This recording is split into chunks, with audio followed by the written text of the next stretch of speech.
Lesson today, we are going to look at a division question which is coming from additional mathematics.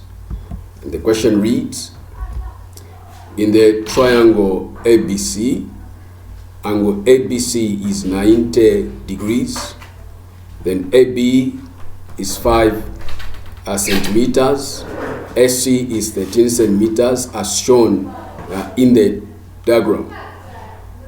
The rectangle BPQR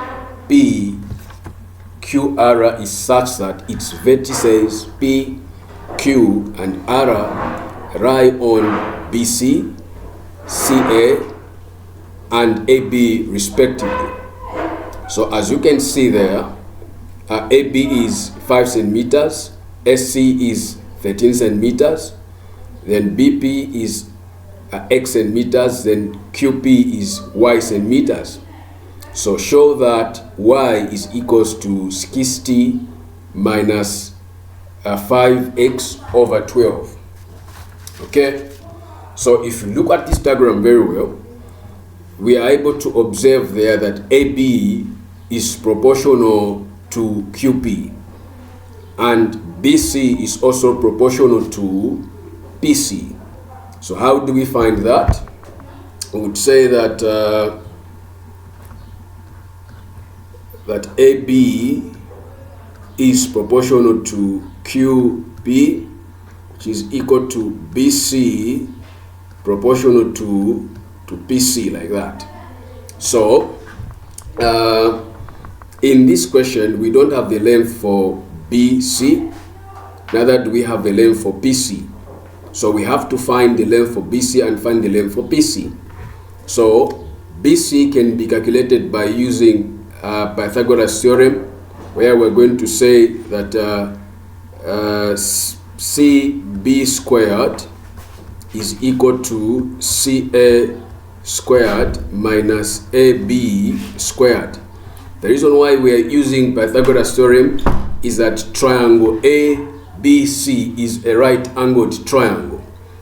So CB squared is equal to CA, that is 13 squared, then AB, that is 5 squared.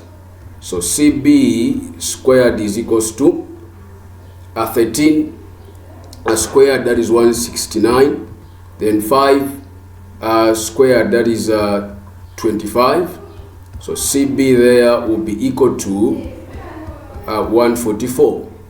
So you square both sides, okay, to remove square root both sides, to remove the square. So CB will be equal to 12 centimeter. Now that we know that CB is 12 centimeter, and we know that BP plus PC is equals to 12 centimeter. Now what is PC? Okay, we shall say that therefore BP plus PC is equal to what? To 12. So our BP being X plus PC being equal to 12. So PC is equal to 12. When it crosses the equal sign, that's going to be a negative. So PC will be equal to 12 minus X, okay, centimeter. Like that. After you have found everything, you can now substitute. Our AB is 5 over our QP. Our QP, that is Y, being equal to BC, we have got 12. Then PC, we have got 12 minus X. So at this stage, we're going to cross multiply, where we shall say 12 multiplied by Y, that will be 12Y. Then this 5 is multiplying the 12 and the X, so we write 5 there, multiply 12 minus X. So 12Y is equal to 5 multiplied by 12. It's going to give us 60, okay, minus 5 multiplied by X, that will be 5X. So At this stage, you divide by 12 on both sides so that you can be able to find the what? The y. So we shall say y is equals to 60 minus 5x over 12. So we say hence what? Hence shown. We have shown that y is equals to 60 minus 5x over 12. Okay, apart from doing that, the question continues. We are taught to express the area of the rectangle in terms of x, okay, and hence calculate the minimum, so the maximum value of this area as x varies, so maximum value. Now, the rectangle that we have, which is the BPQR, what is the area of that rectangle? So we say area of BPQR is equal to L multiplied by what? B. Our L was x, our breadth was y. When you multiply the two, it's going to give us c. It's going to give us xy. Okay, now, where what? Y is equal to 60 minus 5x over 12. So, when you get this y and substitute in our expression there, we're going to have x, okay, 60 minus 5x over 12, like this. So, this x is multiplying everything that is in the brackets. So, x multiplied by 60, that will be 60x. Then x multiplied by 5x, that will be 5x squared, and over what? Over 12. Okay, over 12, like this. So we shall say that area of BPQR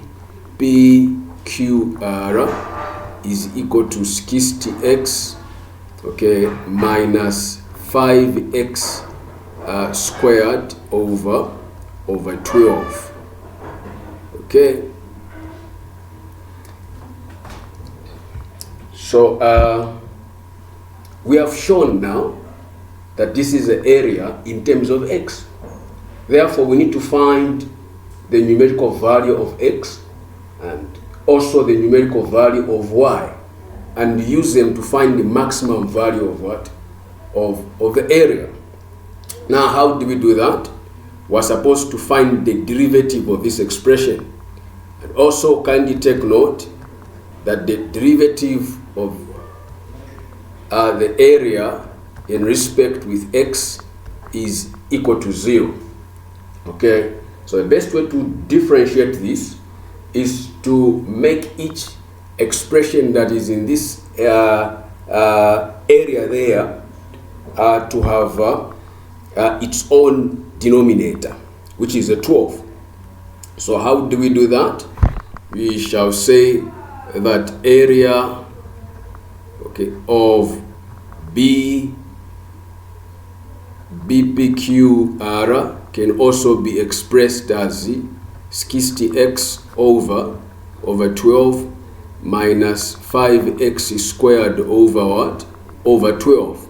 So 12 into 60 there, this will be 5x minus 5x squared over 12. So we'll say the derivative of the area in respect to x, okay, it's going to give us this one, the 5x is going to give us 5, then the 5x squared is going to give us this 2 multiplied by 5 there, it's going to give us a 10x, okay, over 12 there. Okay, so once an expression is like that, we can equate this to 0. So we shall say that 5 minus 10 x over 12 is equal to what? To 0. So we multiply, okay, the whole equation with the 12 there. So 12 multiplied by 5, that is 60 minus 10x over 12, then multiply by the 12 there. It's going to give us 10x being equal to 0. So at this stage, we put the like terms together, that would be negative 10x, 0 minus 60. Okay, negative 10x is equal to negative 60. You divide both sides by negative 10. Okay, therefore we would say that the value of x is 6 centimeter. Once you find x to be equal to 6 centimeter, you can use this value, okay, to find the numerical value of the area, because we had an expression that was saying that area, okay, of BPQR is equal to 60x minus 5x squared over 12. So you substitute there 6 minus 5 there, then 6 to the power, okay, over what? Over 12. So this multiplied by that would be 360 minus 5, then 6 to the power 6. We are going to have a 36 there, okay, over 12. So that is going to be 360 minus 180 divide 12. So 360 minus 180, we're going to have 180 divide 12 there. Okay, so 180 divide 12, you discover that the area of BPQR is equal to 15 centimeter squared, like that. Therefore, this is our area. Now, if a question tells you to determine whether it's going to give us a minimum or it will give us a maximum value, we're supposed to do a second derivative. Okay, second derivative of that area. Now, our first derivative of the area was 5 minus 10x over what? Over 12. Okay, 5 minus 10x over 12. So the derivative of this is 5 minus 10x over 12, which can also be written as 5 minus 5x over 6. Now remember, the derivative of a constant, it is 0, and the derivative of the negative 5x over 6, it's going to give us negative 5 over 6, like that. So is this going to give us a maximum or is it going to give us a minimum, as the way it has been expressed, as it has been asked in our question? You can test that. We are told that the second derivative of the area in respect with x, if it is less than 0, that means we are going to have the maximum value. Okay, so this negative, it is less than 0, that's why you are describing this as the maximum. But if the second derivative of the area, okay, is greater than 0, this one is going to give us the minimum. That's how we test this expression. All right, thank you very much for watching this video. We'll be able to meet next time as we'll be looking at another question from a different subject.